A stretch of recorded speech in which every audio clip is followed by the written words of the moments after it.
A scale factor has been added, allowing you to scale a skeleton for better retargeting so that the skeleton and the avatar scaling is similar.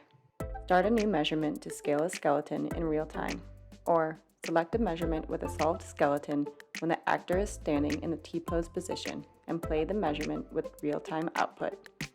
Open a third-party gaming or animation software of your choice. In this example, we are working in Autodesk Maya using the Qualisys Connect for Maya.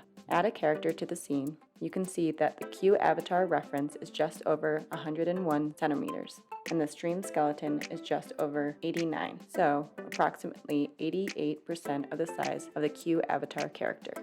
Connect to QTM in your animation software and stream the data from QTM. The streamed character is based on the proportion of the actor captured in QTM and will likely be a different height.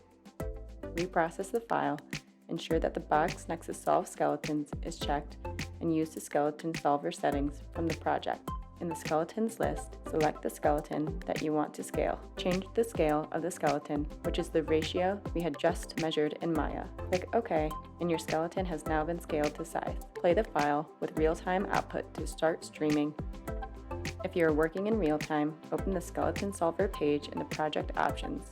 In the skeletons list, select the skeleton that you want to scale. Change the scale of the skeleton, click OK, and the character in your third-party software will be adjusted to your new scaling.